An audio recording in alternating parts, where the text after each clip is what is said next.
आज आम ब्लाउज रे बटम के हुक रु बटम केमती लगे ता शिखा। फास्ट आम कौन करवा ना फास्ट से हुक को आम फास्ट हुक गुड़ा को काटिदबा।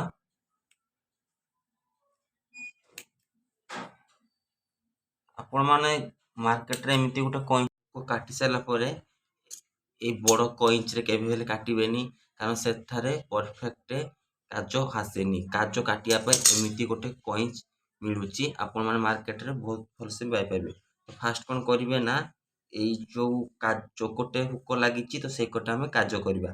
तो काज कहीं फास्ट आम एमती डबल फोल्डिंग कर देकी कईच रे छोट एमती कट कट करदे छोट छोट कट करदे। देखु देखु एमती है तो छोट आमर कणा हो गला। तो तापर आम ताकू सिलाई करने प्रथम छुंची रे सूता को फास्ट भर्ती करवा।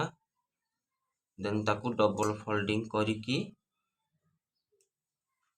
गोटे गांठी गंठीटे मारिदब जेमिति की सूता बाहरबनी।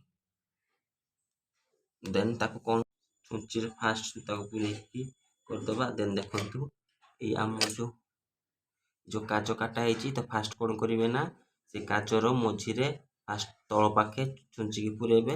देन ताकू टाणिबे फास्ट तल पाखे छुंची की पूरेबे। देन ताकू टाणिकी पुणी छुंची की पूरेबे। ए मझीरे जो सूता रहा से जोर से टाणिबे सेमती पुणी फास्ट पछकड़े छुंची की पूरेबे।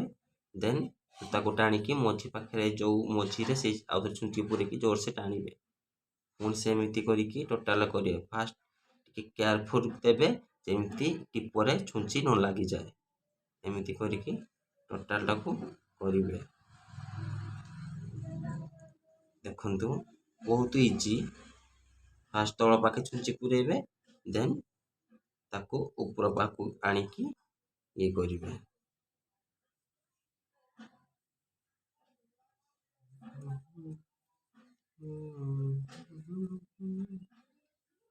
तल पाखे देवे देन ताकू ऊपर पाखू देवे तल पाखे पूरेबे ऊपर को छुंची छाड़े मझीरे सूता को टाणिबे। तल पाखे देवे ऊपर पाखू मझीरे सूता को टाणिबे। तल पाखे छुंची पूरेबे ऊपर को टाणिकी मझीरे देवे।